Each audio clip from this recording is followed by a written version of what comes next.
गांव में एक सेठ और सेठानी रहते थे। वे बहुत अमीर लेकिन बहुत कंजूस भी थे। फिर एक दिन सेठ को किसी काम से दूसरे गांव जाना पड़ता है।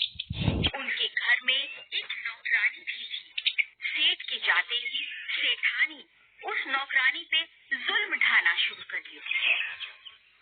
वह नौकरानी दिन भर घर का काम करती, लेकिन सेठानी को कभी भी उस पर दया नहीं आती थी और वह हमेशा उसे डांटती रहती थी। वहीं दूसरी तरफ गांव में एक कुआं था। बहुत समय पहले एक औरत ने उस कुएं में अपनी जान दे दी। उस कुएं से अजीब अजीब सी आवाजें आने लगी। उस कुएं के पास जाने की हिम्मत नहीं करता था। फिर एक दिन रोज की तरह विमला घर का काम कर रही होती है। ए विमला, आज तो दोपहर हो गई और अब तक तेरा काम खत्म क्यों नहीं हुआ? लगता है महारानी आज देर से सोकर उठी है। क्यों री, तेरा काम खत्म क्यों नहीं हुआ अब तक? नहीं नहीं मालकिन, ऐसा नहीं है। आज मेरी तबीयत कुछ ठीक नहीं है, इसलिए आज सुबह उठने में थोड़ी देर हो गई। मैं कल से जल्दी उठ जाऊंगी। आज हमारे घर कुछ मेहमानों ने आना है और घर में थोड़ा सा ही पानी बचा है। तू नदी से थोड़ा पानी भर कर ले आ। लेकिन मालकिन, अब तो शाम होने वाली है और नदी तो गांव से दूर है। मुझे लौटने में रात हो जाएगी। अगर आप कहें तो मैं कल सुबह सुबह पानी भर कर ले आऊं? नहीं नहीं, तेरा दिमाग खराब तो नहीं हो गया? तूने सुना नहीं कि मेहमानों ने आज आना है, तो पानी की जरूरत भी तो आज ही होगी ना। मुझे नहीं पता, कहीं से भी 2 घड़े भरकर पानी लेकर आ। फिर विमला उदास परेशान मन से 2 घड़े अपने सर पर रखकर पानी भरने चल देती है। थोड़ी दूर चलने पर वह उसी चुड़ैल के कुएं के पास से गुजरती है। अरे, ये तो शाम हो गई। मुझे नदी से लौटने में जरूर रात हो जाएगी। क्यों ना इसी कुएं से पानी भर लूं? नहीं नहीं, गांव वाले तो कहते हैं कि ये भूतिया कुआं है। इस कुएं के अंदर चुड़ैल रहती है। अब क्या करूं? अगर नदी से पानी भरने जाऊंगी तो लौटने वक्त अंधेरा हो जाएगा। नहीं नहीं, इसी कुएं से भर लेती हूँ। फिर वह उस कुएं के पास पानी भरने पहुंच जाती है। जैसे ही वह उसमें झांक कर देखती है, उसे उस कुएं में से अजीब अजीब सी आवाजें आने लगती हैं। कोई है? मेरी मदद करो, मैं इस कुएं में गिरी हुई हूँ। कोई मेरी जान बचाओ, मेरी मदद करो। अरे, ये कौन है? ये तो कोई लड़की की आवाज है। लगता है इसे मेरी मदद की जरूरत है। तुम कौन हो? तुम इस कुएं में कैसे गिर गई? क्या तुम मुझे सुन सकती हो? फिर जैसे ही विमला कुएं में झांक कर देखती है, तभी वह कुएं की चुड़ैल कुएं के अंदर घुसती है। बचाओ बचाओ, कोई है? कोई मेरी जान बचाओ। हे भगवान, मेरी मदद करो। तभी विमला के सामने एक चुड़ैल आकर खड़ी हो जाती है। विमला बहुत डर जाती है। आज बहुत सालों के बाद कोई इस कुएं की तरफ आया है। मैं कब से इसी कुएं में इंतजार कर रही थी। आज जाकर मेरा इंतजार खत्म हुआ। मुझे छोड़ दो, मुझे जाने दो। गांव वाले सही कहते थे, इस कुएं में चुड़ैल का वास है। तभी वह चुड़ैल विमला के शरीर में घुस जाती है और फिर वह चुड़ैल कुएं से बाहर निकल आती है। फिर वह दोनों खाली मटकों को अपने सर पर रखकर वापस अपने घर की ओर चल देती है और थोड़ी देर में घर पहुंच जाती है। घर पर मेहमान आ चुके होते हैं। ए विमला, जल्दी जाके सारा पानी रसोई घर में रख दे और जल्दी से हम सब के लिए भोजन तैयार कर दे। मेरे भाई को पनीर की सब्जी बहुत पसंद है। चल निकल यहाँ से। तेरी कितनी हिम्मत, मुझे हुक्म देती है? देख, खुद ही भर के पानी ले आ इसमें। इतना बोलकर वह दोनों घड़ों को जमीन पर पटक देती है। अरे दैया रे, इसकी हिम्मत तो देखो। भाभी, आपने अपनी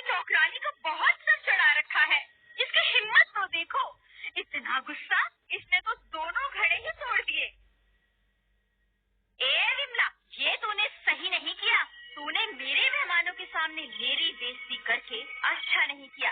तुझे इसकी सजा जरूर मिलेगी। जल्दी से ये टूटे हुए घड़े समेट और जाकर खाना बना। अच्छा, तो अब तू मुझे हुक्म देगी। तेरी इतनी हिम्मत? मैं बहुत थक गई हूँ। चल जाकर मेरे लिए एक गिलास खून भर कर लेकर आ। भाभी, ये तो खून मांग रही है। आपकी नौकरानी खून भी पीती है? अरे तुम दोनों रुको, इसे मैं सीधा करता हूँ।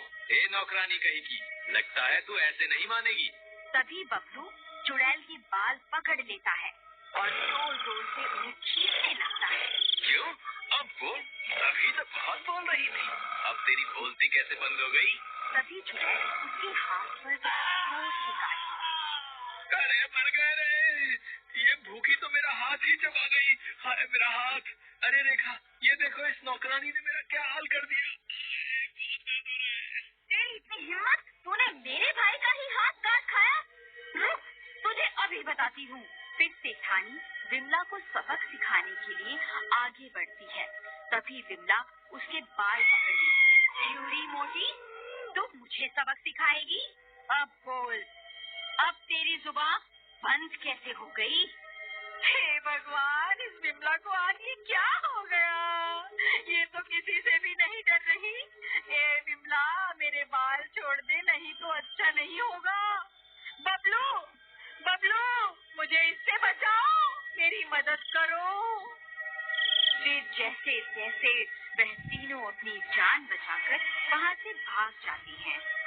बहन, ये तुमने हमारे साथ ठीक नहीं किया। भला कोई मेहमानों को अपने घर बुलाकर उनके साथ ऐसा व्यवहार करवाता है क्या? रेखा चलो, अभी यहाँ से चलो। बस बहुत बेइज्जती करवा ली, बस अब और नहीं। नहीं नहीं बबलू भाई, मुझे यहाँ अकेला छोड़कर मत जाओ। मैं अकेली इस घर में विमला के साथ नहीं रह सकती, ये मुझे मार डालेगी।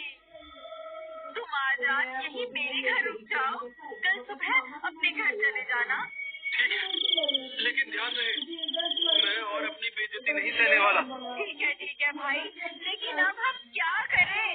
वापिस घर जाना सही होगा। वह विमला अभी भी घर पर ही होगी। कहीं उसने हम पर फिर से हमला कर दिया तो? हम थोड़ी देर यही इंतजार करते हैं। थोड़ी देर में विमला सो जाएगी, फिर हम लोग घर चलेंगे।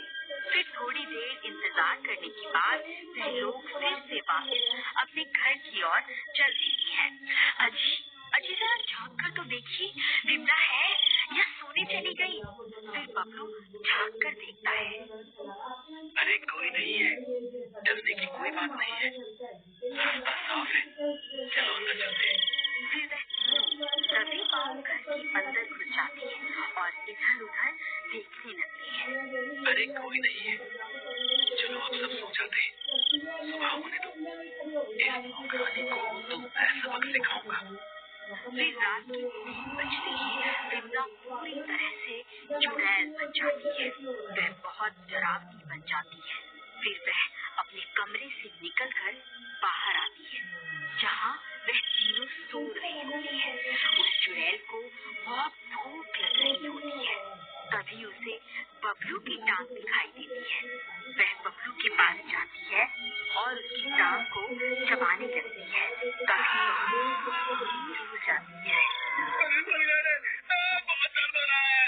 अरे ये चुड़ैल कहाँ से आ गई? अरे रेखा जल्दी उठो, देखो ये चुड़ैल तो मेरी टांग ही चबा गई। अरे मर गए रे, आज हम ये कहाँ फंस गए? और सेठानी की नींद खुल जाती है। उस चुड़ैल को अपने सामने देखकर उनकी आंखें फटी की फटी रह जाती हैं। उन्हें कुछ समझ नहीं आता कि अब क्या करें। अजी, ये तो मैं नौकरानी विमला ही है। ये तो चुड़ैल बन गई। हम तो अच्छे भले अपने घर जा रहे थे, इस सेठानी की वजह से हम भी इसके साथ यहाँ फंस गए। अजी कुछ कीजिए ना। अरे मैं क्या करूं भगवान, ये तो हाथ पकड़ मेरे पीछे ही पड़ गई है। पहले मेरा हाथ चबा डाला, अब मेरी टांग खा गई है। हाय बहुत दर्द हो रहा है, हाय मैं मर गया। मैं बहुत सालों से भूखी हूँ।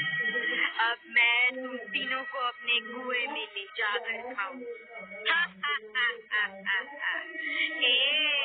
तेरी टांग तो बहुत स्वादिष्ट थी। सबसे पहले तुझको खाऊंगी।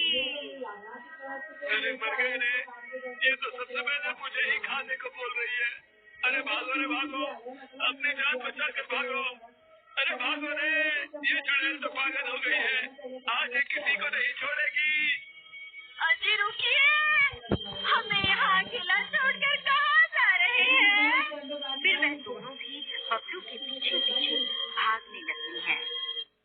अजी ये आपने ठीक नहीं किया, मैं तो आपको बहुत बहादुर समझती थी। आप तो एक नंबर के डरपोक, आप मुझे वहाँ अकेला बनने के लिए क्यों छोड़कर आए? फिर इतना शोर शराबा सुनकर कुछ गाँव वाले वहाँ पहुँच जाते हैं। अरे भाई क्या हुआ? तुम सब इतना घबराए हुए क्यों हो? तुम सब इतनी रात गए यहाँ इतना शोर क्यों मचा रहे हो? कहीं कोई चोर वोर तो नहीं आ गया? अरे नहीं भाई, हमारे घर की नौकरानी के ऊपर चुड़ैल का साया आ गया है। चुड़ैल ने उसके शरीर पर कब्जा कर लिया है। देखो उसने मेरी क्या हालत कर दी है।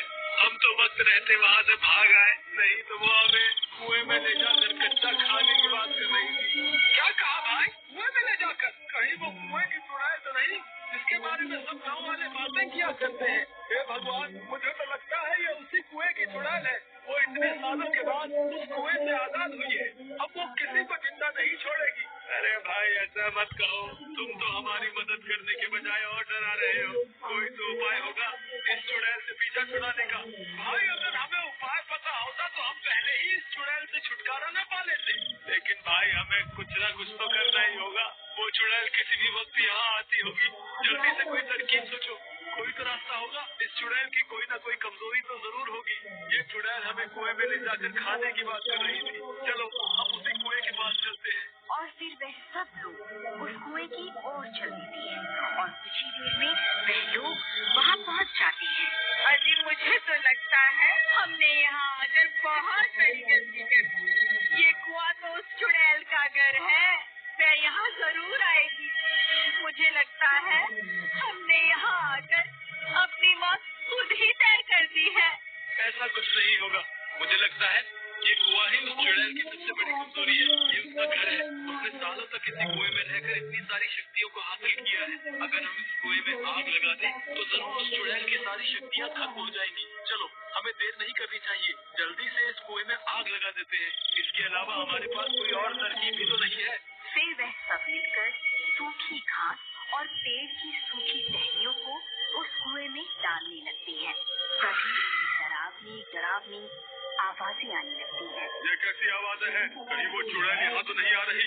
अरे मर गए, वो देखो, वो चुड़ैल तो यही आ रही है। आग तो जला दो, आई बला को टाल दो। आग तो जला दो, आई बला को टाल दो। हे भगवान हमारी रक्षा करो। तभी दूर से वह चुड़ैल आती हुई दिखाई देती है।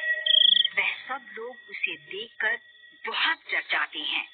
ए गाँव वालों, अच्छा हुआ तुम मुझे यहीं मिले। तुम सबकी मौत तुम्हें यहाँ खींच कर लाई है। ए चुड़ैल, हम तुझसे नहीं डरते। मुझे तेरी कमजोरी के बारे में पता चल गया है। तू हमारा कुछ नहीं बिगाड़ सकती।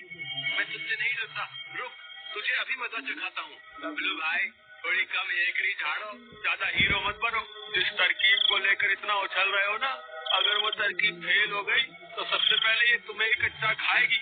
चल को, चल भाग यहाँ से। तभी बबलू एक मशाल में आग जला उसे कुएं में फेंक देता। देखते ही देखते कुएं से आग की बड़ी बड़ी लपटें उठने लगती हैं। ए मूर्ख इंसान, ये तूने क्या कर दिया? नहीं नहीं, ऐसा नहीं हो सकता। अरे मर गई रे, ये मुझे क्या हो रहा है? फिर देखते ही देखते वह चुड़ैल भी जलने लगती है और कुछ ही देर में जलकर राख हो जाती है और विमला उस चुड़ैल के चंगुल से आजाद हो जाती है। विमला, तुम वापस आ गई? तुम ठीक तो हो ना? मुझे माफ कर देना, मैंने हमेशा तुमसे बदतमीजी से बात करी और तुम्हारे भोलेपन का फायदा उठाया। आज के बाद मैं तुम्हें कभी नहीं सताऊंगी। कुछ 10 छोटे छोटे बच्चे अपनी क्लास टीचर